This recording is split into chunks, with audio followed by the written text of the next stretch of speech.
but I will get through it. I will.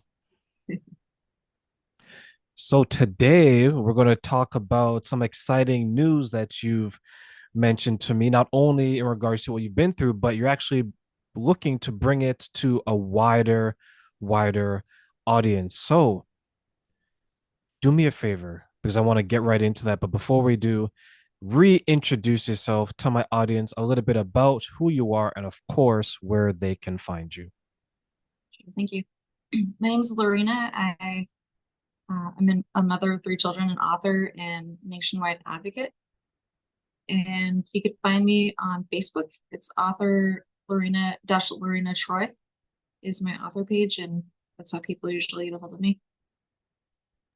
Perfect. So you mentioned that you're in the works of bringing your experiences and everything to a wider audience. And one of the ways that you're doing that is not only did you write a book, but you're looking to produce or have produced a documentary. So tell us a little bit about that and how does that make you feel knowing that now you're bringing everything to a bigger stage? Yes, thank you. I published a book called Miracles of Faith. Sorry, my background's kind of blurred out. Let's see. There you go. This is our book, Miracles of Faith. And I wrote our story to share our story, raise awareness, and hopefully help other families. I've had meetings with over 15 lawmakers, senators, state representatives, mayors, and people in the US Congress, just to raise awareness and try to help unite and fight for change because people aren't really aware of this because you don't really hear about it that often. Children are being misdiagnosed with child abuse, but they have medical conditions. And that situation actually happened to my son and my family. And after going through that situation about 9 years ago, at first, when you go through this, you feel like you're all alone and no one else is going through it. But as the years progressed and our story continues to go on national news and local news stations, so many people have reached out and they're saying that they are also going through a similar situation. And I heard that it's pretty much happening in every county in every state all over the US, in Canada, in the UK, India, Norway, France, Sweden, like all over the world as well. And I've been able to connect with some awesome organizations and organizations with families that are going through a similar situation. One organization has like almost 19,000 people in it. And then there's several others with like 8,000. So it's definitely happening more often than people are aware of. I was actually featured in a Netflix documentary called Take Care of Maya really briefly at the end. And the producer of that documentary said she's been getting phone calls, around the clock every day, all hours of the day. And so many people are saying that they're going through a similar situation. And I recently contacted a friend that owns his own film production company in California. And I asked him if he could turn our story into documentary. And he said yes. So we're really excited about that. We're starting to do a fundraiser to raise the funding. And we're working on the steps to produce. I'm working on the steps to producing our own documentary, hopefully very soon. That is exciting news because I think once you start to do that and then that starts to get rolling, you're going to have people who may begin to say, okay, you know what? This sounds very similar to my cousin when she went Mhm. through it. Or you know what? My uncle mentioned that that happened with one of his children. How does it feel to know that you're taking your experiences with when you had a misdiagnosis of your child and now you are helping those people throughout the world? Yeah, it's so crazy that you mentioned that because my cousin contacted me, I think it was like 4 or 5 years ago. She lives in Los Angeles and she said, "Hey, my friend is going through a similar situation in Florida." So I connected with her and she was actually going through a similar situation. And it's just so surprising how often this is happening to so many people all across our nation and worldwide. I was in a meeting the other day and there were organizations and people in many countries like Sweden, France, the UK, and the United States. It was just shocking. I'm like scrolling through the Zoom and there's just so many people all over the world that are going through a similar situation. And I really hope that our documentary will show everyone, like a more personal experience of what it's like to go through this situation. And I also have a few awesome guests that also said that they would like to be in it as well, as long as a medical expert. So I'm really excited about showing people more close up, you know, feeling of how it can be to go through this situation and the effects that can happen after that. Like I have some families I'm going to interview as well that, you know, this is how bad the situation can get, which is very concerning. And that's why I hope that this will reach millions of people throughout the United States and worldwide, and it'll help add steam and traction to much needed changes that we continue to fight for, which within legislation, within the United States and hopefully worldwide. When you hear these stories from your family member, and when you hear these stories about these groups, and you hear these stories across the world, Canada, India, some of these places you mentioned, as well as what you went through, are you still surprised that this is happening, or are you at the point where it's like, you know what, it is happening, and I'm not as surprised as maybe I would have been 10 years ago? Yes, at first I was surprised because I wasn't hearing about it very often. But then when I was connecting with organizations and other people, and as our story continued to go on many news stations and media outlets like People Magazine, ABC News, NBC News, Fox 7 Austin, you know, there's so many news stations that I'm so thankful for that shared our story. Um, but right now, you know, after I lost count of how many people have been contacting me saying that they're going through a similar situation, they need help. So it's like right now, I'm not surprised because it is happening more often than people are aware of. And we really need that awareness, you know, for people to actually see it. I think that way they'll believe it. You know, because sometimes people need to see it to believe it. So I'm really hoping that our documentary will help bring that national awareness and worldwide awareness as well. I think that's a better way to raise it, because when you came across this situation, you had to go through it, you had to suffer, you had the heartbreak, you had the pain, you had the loss of resources. Where now maybe someone on the outside, instead of them having to experience what you went through directly, now they can look back and say, okay, this is happening. This is out there. There's that side of the world. Because I think a lot of times when we want to create change, it's because we went through something that was so traumatizing to ourselves that we want to go out there and try to make sure that doesn't happen to other people. But unfortunately, if someone were to go through something like you did, they may not have the same ending that you had, right? Yes, yes, exactly. What happened was my second son was born and he was getting sick. So we kept taking him to pediatrician urgent care in the children's hospital. And he was vomiting and they just assumed it was a stomach bug and just sent him home with Pedialyte. And I just had a feeling something was not right, but I didn't know what it was. And all we could really do was keep taking him to the doctors. And at his 4 month checkup, his pediatrician said, hey, take him to the children's hospital to have images taken. And we did, and they found fluid in his head and a little bit of blood. So they jumped to the worst conclusions possible. They just said, we think that your baby is a victim of shaken baby syndrome. We think someone shook him, and we're just completely shocked and, you know, in disbelief. Like, there's no way no one hurt our son. And I told the pediatric neurosurgeon that was at the hospital, I said, no, my son has never been hurt in any way. Could this be something else, such as a medical condition? And he said, yes, but since he's a baby and can't talk, we're just going to go with abuse, and walked away. CPS showed up at the hospital and they interrogated us. Meanwhile, my 5 month old baby was lying in the hospital bed and about to have some serious brain surgery. And it was just such a horrible feeling. You know, as a parent, you're doing everything you can to provide the best healthcare for your child, and it's being turned around on you for child abuse. It was just such a horrible experience. And then I told them, you know, I know my son has never been hurt in any way. I will find the correct diagnosis myself, even if I have to take him to several other doctors. And that's what I was doing. CPS found out that I was, you know, visiting family in Oklahoma. They called and said, where are you? And I said, my attorney has been trying to reach out to you to let you know we're visiting family. It's a scheduled trip. And they just reacted in a horrible way. And they lied and said that my children were in immediate danger when they were not. And they contacted CPS Oklahoma, and they said, I want you to take her children from her right now. They're in immediate danger. So CPS Oklahoma stepped in. They did their own investigation for about 3 hours.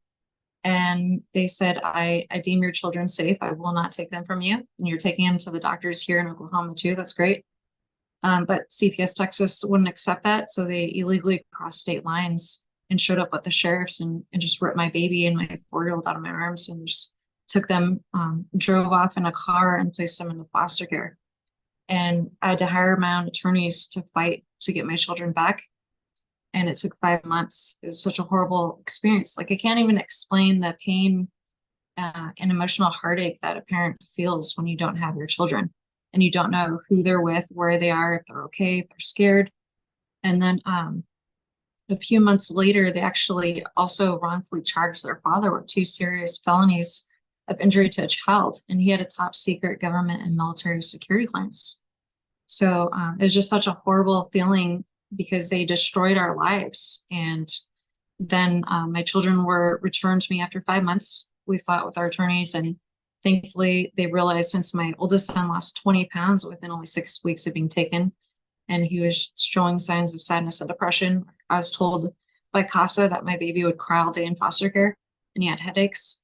So finally, after 5 months, 5 long months, and 150 days, the judge told CPS to return my children back to me and back to our home. And then it took 2.5 years for their father to have those criminal charges dismissed. And it's such a horrible battle. It's like complete mass destruction of your life. You know, you lose your kids, your home. You had to sell our home to pay for the mounting attorney fees. He lost his job because of the wrongful accusations. And the really sad thing about it is, you know, lots of parents, they don't have the resources and the funding to fight back. And sometimes they target families that they think can't fight back because then they would easily get away with everything that they're getting away with. And it's just so important to raise awareness. And I hope that I could turn my pain into purpose and to try to help many other children and families that are going through this. That's why I've had meetings with over 15 lawmakers, you know, in various states to try to fight for change.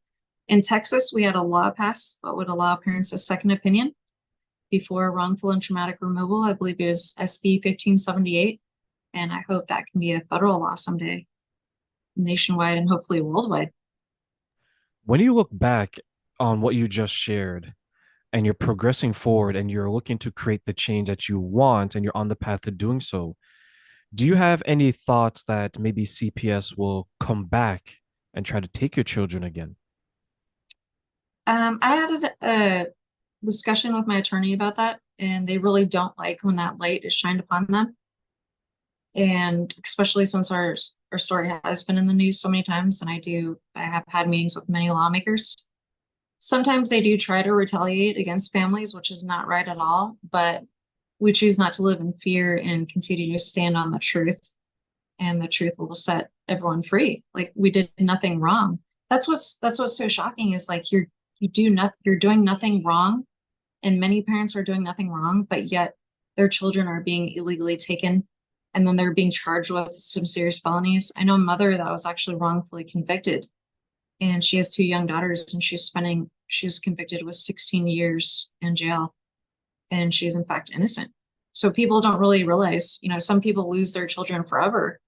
I believe only about 35% of families get their children back. And their parents did nothing wrong. Their caregivers did nothing wrong. But it's such a horrible system to have to fight against because parents don't have those resources and unlimited funding like the state does.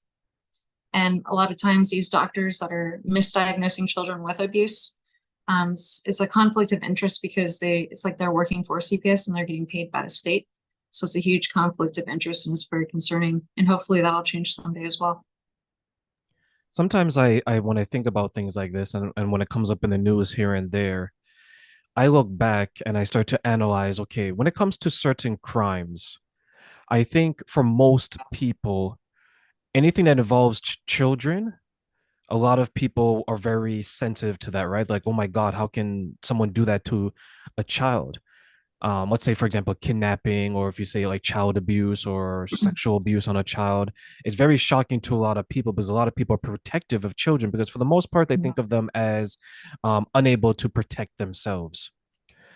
But the downside to a lot of that is some people, when they get accused of certain things against children, they have to carry that for the rest of their lives, right? Not saying that necessarily what you went through, it's always on your mind, but there's some people that they still have to deal with maybe the embarrassment, the shame, the guilt. Some parents may begin to question themselves, okay, maybe I am that type of that parent. Maybe I did this and that's why I triggered it. Or maybe if I did more of that. Was there any point in time that you began to doubt yourself even a little bit, or were you always able to pull from a source of support to make sure that you stayed true to yourself and confident that that everything you did was right? Yeah, there's never a doubt in my mind that I did anything wrong or to cause that situation. It was just so much confusion, and it didn't make any sense. Because ever since I was pregnant with my children, I had this faith and belief that I would do everything I possibly could to take the best care of them that I possibly could, that I possibly can.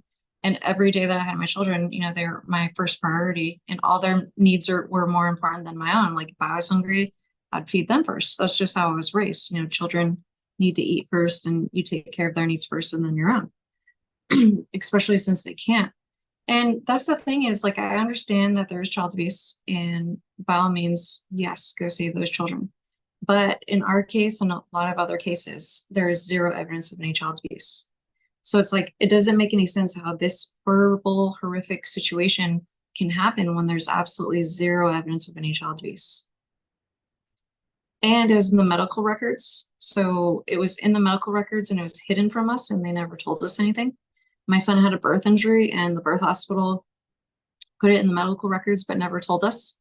And then at the children's hospital, they knew he had hydrocephalus, but never told us anything at all, never mentioned hydrocephalus, but it's in the medical records. And instead, they lied and made a false report to CPS of child abuse when that never happened. And it took me 2.5 years to figure that out through a medical expert. And at the time, I didn't even know what a medical expert was and what their profession was. It's to correctly diagnose a child. And often when these wrongful accusations are made, they're put in the medical records. So whenever you even try to get a second opinion, it's really tough because they're seeing all this in the medical records, like, non-accidental trauma, the child abuse team is involved. So they right away they jump to the wrong conclusions as well.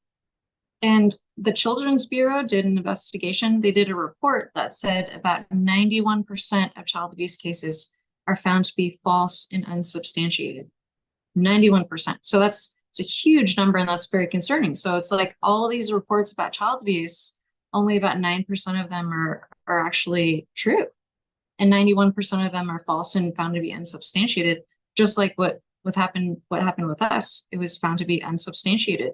There's zero evidence of any child abuse.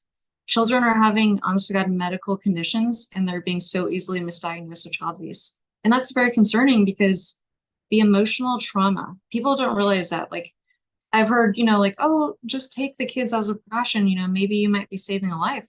Okay, I understand that, but also they have no idea how much emotional trauma the children and the parents and the families are going through. These are lifelong impacts that affect children and families for the rest of their lives. PTSD, anxiety, depression. Some parents are committing suicide because their children are being taken, and the amount of pain that they have to live through every day without having their children is undescribable. And that's why we try to fight so hard for change, is to try to protect these families and help them. Because this is happening to thousands of families across our nation, pretty much in every county and every state, all across our nation and worldwide. I think some people forget that there's still a life after this situation. So, for example, if you have your child removed from you and it was wrongfully done and you're innocent, your life before that situation is vastly different than your life after that situation from the parent's perspective, right? And then for the children, same thing. And I wonder if there is even support given to the parents and let's say the children on how to deal with this. Like if you're the government or CPS and you take someone's child from them as determined that it was wrongfully done, Like what's the recourse from them? Do they say, okay, you know what? Here is a department that you can reach out to help you rebuild the pieces? Like, was there any consideration for yourself, your partner, or your children's life after all of this from them? No, zero concern. They just try to sweep it under the rug and act like it never happened. We never received an apology, nothing. They just said, oh, we're going to dismiss the case, and that was it. And you're left with complete mass destruction of your lives. And it's taken, it happened in 2015. So, like several years later, I'm still trying to heal from this. And so many families that have also been through this situation years ago, 10, 15 years ago, even, they're still trying to heal from this. And no matter how much we try to heal in therapy or spiritually, everything, it'll never completely go away. I've been told, these are scars that will be with you for the rest of your life. And it's kind of like if you hurt your foot really bad and you have this limp, it'll never go away, but it's this heartache and pain that will never completely go away. And I just hope that I could turn that pain into purpose and try to help other families because I don't want any other child or family or parent to ever have to go through this situation. There's no way to describe how horrible it is and the aftermath of trying to heal from it for years. So you mentioned earlier in our conversation some of the laws that's passed and some of the changes you're looking to do. What other changes are you looking to implement that will better protect the parents and the families in these situations? I would love to see policies and procedures changed within the CPS system and for doctors to not be affiliated with CPS that are misdiagnosing children with abuse. That's also very concerning. It's like a huge conflict of interest. And there's no due process. There needs to be due process and evidence. Like, it's so shocking. Like, if people can understand, it's like, okay, you have your child that is in the hospital, they're about to have some serious brain surgery, but yet everyone's trying to turn it around on you like you abused your child. Like, it's such a horrible situation. And then you're fighting for your innocence and you're fighting for your children in family court and criminal court. And then you have to hire attorneys. You have to sell your house to pay for the attorneys. It's like there's no way to explain the complete devastation of families' lives in this situation. I mean, all the families that I've even spoken to, some people have PTSD where you hear a knock at the door and your heart's racing and you freeze because that same knock at the door led to your children being ripped out of your arms by CPS and the sheriffs and taken away. So it's just so I can't even describe the aftermath of trying to heal from this and try to just get on with life. But it's so tough. Even the children, they sometimes put them in play therapy, but how do you, like a young child, how do you go from being ripped from your family and your home and then it's like the shock and emotional trauma of being placed with strangers in foster care and then you only see your parents once or twice a week if that, and they're trying to tell the children as well, like, oh, we think your brother was abused, that's why you're taken. And then the child's thinking, oh my gosh, did that happen? And then you have to explain to them nothing happened, we don't know what's going on, but we're going to find out. But it took 2.5 years for me to have answers as to the correct diagnosis of my son. 2.5 years. And every single day, I spent hours looking at all kinds of medical conditions it could be. It took him to different doctors when I got them back, but um, it took our criminal defense attorney. He's the one that said, hey, let me look at the medical records. You'd be surprised at what you could find in there. And then he also hired an amazing medical expert that was able to correctly diagnose my son. So it's just there's no way to explain the emotional trauma, heartache, and everything people are going through. And these are just lifelong impacts that affect children and families for the rest of their lives. And that's why I hope our documentary will help raise that awareness to share our story and be a little more intimate of like the feelings and emotions and everything that we had to go through and the doctor's appointments and stuff like that. And then the aftermath of what happened and how that situation could get even worse with other families. Reminds me of like when someone says that their house was broken into. Now every knock at the door, every bang, every this reminds them of the moment that they were violated and someone took something from their house. And in this case, you have people that did take something from their house, but it wasn't like an item, it was a child, it was children. And when it comes to sharing your story, and you're putting it out there and you want to bring awareness, what are some of the goals that you want to come out of you producing this and sharing it with the world? Some of my goals would be that hopefully millions of people will watch it nationwide and worldwide, and it will help everyone see like the other side of things. Because that's what, like, before, because I'm trying to put myself in other people's shoes as well. Like, before this happened, I believed like, oh, CPS is doing everything they can to protect the children. Only abused children end up in the system and they're helping them. But it opened my eyes to the truth of what's really happening. And I hope that it'll help open other people's eyes of the truth of what's really going on behind the scenes, and that everyone can unite and fight for change together. I have nothing against CPS at all. I don't hate them. I don't hate law enforcement. I don't hate the judges. Even though some people do, rightfully so, because they destroyed their families' lives. But I don't hate any of them. I just want this awareness to get out there. And that way, hopefully, people will unite and fight for change alongside with us. Because it's just like I've had discussions with people about this, unless they've been through this situation, they have no idea of how horrible it can be. And no one thinks it's ever going to happen to them. Like, the many families and parents that I've spoken to and connected with, they're like, we never thought in a million years this ever would have happened to us. And same with us. I never thought this would have happened to us until it actually did. And the system's actually getting so much worse than it was before. So that's why I just really hope for that awareness, and hopefully people will fight for change together. And I hope that doctors, judges, attorneys, people, organizations will see our documentary, and they'll be able to take that and steps that we're going to say that helped us in that situation. Hopefully it'll be able to help others. So, Lauren, as we close, what advice do you want to give to the parents out there who are trying to fix life and rebuild the pieces after experiencing something like this or hearing your story and your journey? I would like to let them know that they're not alone, and just stay strong and never give up, because some people are still fighting for their children. Some people have had their rights terminated and they did nothing wrong. And to just stay strong, never give up,